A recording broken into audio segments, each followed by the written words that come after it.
آج ہم شکایت کرتے ہیں، بزرگ آتے ہیں، آنے کے بعد کہتے ہیں مولانا کیا کریں، کوئی نسخہ کوئی تعویذ بتائیے۔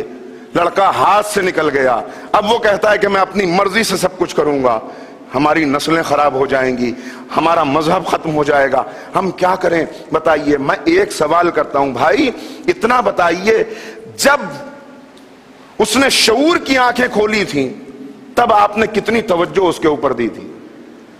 دیکھیے، ایک گھوڑے کے منہ میں لگام اس وقت نہیں ڈالی جاتی جب وہ بڑا ہو جائے اور قابو سے باہر ہو جائے، جب وہ بچہ ہوتا ہے تب سے اس کی تربیت کی جاتی ہے۔ ایک تیزی سے بہتی ہوئی ندی کے اوپر اس وقت باندھ نہیں باندھا جاتا کہ جب سیلاب کا پانی نکل رہا ہو۔ شروع کی منزل میں آپ اگر وہاں پر ڈیم بنا دیں گے تو وہ بعد میں فائدہ کرے گا۔ سورہ یوسف ہمارے سامنے ہے، سورہ یوسف میں حضرت یوسف جب خواب دیکھتے ہیں تو اپنے بابا سے بیان کرتے ہیں۔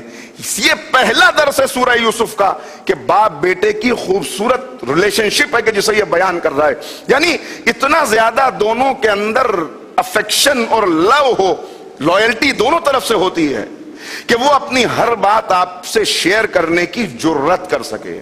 سچ بولنے کی عادت ہم نے اسے ڈالی، اگر ڈالی ہوتی ہم سچ کو برداشت نہیں کر پاتے۔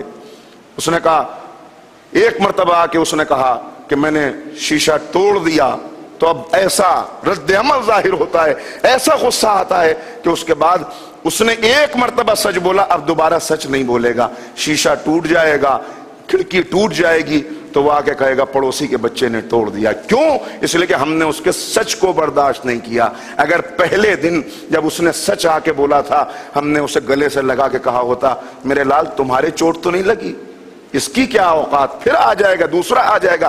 یہ کب پیدا ہوتا ہے؟ یہ سیکھنا ہے شہزادی سے، یہ سیکھنا ہے قرآن سے۔ سورہ یوسف کا پہلا درس ہی یہ ہے کہ بیٹے نے خواب دیکھا تو فوراً باپ سے بیان کیا کہ بابا میں نے یہ خواب دیکھا ہے۔ یعنی باپ اور بیٹے کا رشتہ ایسا ہو کہ بیٹا باپ کے سامنے سچ بولنے کی ضرورت کر سکے۔ اگر وہ کرے گا اور ایک ایسا رشتہ پیدا ہو جائے گا تو اس کے بعد بہت تربیت بہت آسان ہو جائے گی، جو ہمارے لیے بہت مشکل ہوتی ہے۔ کیوں؟ پیغمبر کی خدمت میں ایک آنے والا آیا تو اس نے کیا دیکھا کہ نبی حسن و حسین کا بوسے لے رہے ہیں، اپنی گود میں بٹھایا ہوا ہے، کبھی حسن کا بوسہ لیتے ہیں کبھی حسین کا بوسہ لیتے ہیں۔ تو وہ بدو عرب ایک مرتبہ غرور اور تکبر کے ساتھ کہتا ہے کہ آپ ان کا منہ چومتے ہیں، آپ ان کا بوسہ لیتے ہیں، میرے 10 بیٹے ہیں، میں نے آج تک ان میں سے کسی کو گلے سے لگا کے پیار نہیں کیا، ان کا بوسہ نہیں لیا۔ ایک مرتبہ رحمت کے رخ پہ جلال آ گیا، رحمت للعالمین کے چہرے پر ناگواری کے آثار نمودار ہوئے۔ کہا کیا تیرے دل میں رحم نہیں ہے، محبت نہیں ہے؟ اور اس کے بعد پیغمبر نے ارشاد فرمایا اپنے بچوں کو بھیج کے پیار کرو، انہیں گلے سے لگا کے پیار کرو۔ یہ ہے وہ رشتہ جو آہستہ آہستہ ڈیولپ ہوگا۔ بچے آتے ہیں، آپ ابھی سنیں گے مصائب کی منزل میں بات آتی ہے، بچے آنے کے بعد کیا سوال کرتے ہیں۔ جیسے ہی بچے داخل ہوئے اسما نے کہا بچوں کھانا تیار ہے، کھانا کھا لو۔ تو بچوں نے کیا کہا؟ حیرت سے اسما کا چہرہ دیکھا اور کہا کیا آج تک ایسا ہوا ہے کہ ہم نے اماں کے بغیر کھانا کھایا ہو؟ یہ ہے وہ رشتہ۔ ہم کتنا کیا ایسا وقت دیتے ہیں؟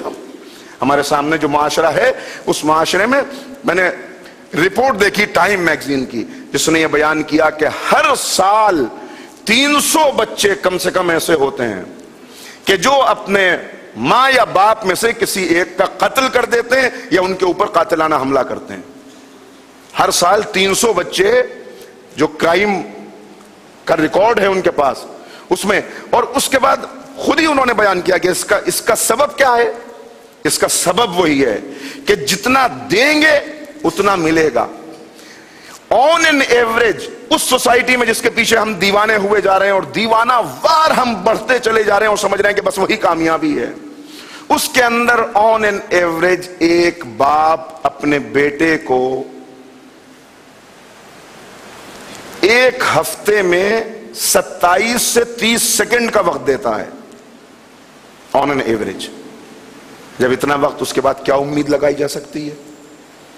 یہاں شہزادی نے بتایا یہ چینج ہمیں لانا ہوگا کہ بچوں کو کم سے کم ایک وقت ایسا نکالیں جب دسترخوان پہ اپنے ساتھ بٹھائیں. یہ بہترین موقع ہوتا ہے تربیت کرنے کا، یہ بہترین موقع ہوتا ہے کچھ باتیں بتانے کا. اور آپ پڑھتے ہیں برابر حدیث قصہ کے اندر، یہ درس ہے شہزادی کی زندگی کا کہ جب بچے آئے کن الفاظ سے شہزادی نے مخاطب کیا. یا قرۃ عینی وثمرۃ فؤادی، یہ اچھے الفاظ، اس سے ایک کردار کے اندر اعتماد پیدا ہوتا ہے. بچے کے کردار میں اعتماد پیدا ہوگا. جب اعتماد پیدا ہوگا تو آپ کے کردار کا عکس اس کے اوپر پڑے گا. پہلے ہم اپنے کردار کو اسلامی بنا لیں، اس کے بعد نسلیں خود بخود سنورنے لگیں گی. نسلوں کی کفالت کی ذمہ داری ہے. اسے حجاب میں اسی لیے رکھا گیا. یہ اس کے اوپر ظلم نہیں ہے، یہ احسان کیا ہے اسلام نے. آپ کہتے ہیں اس معاشرے کی وجہ سے ہم گھبرا جاتے ہیں.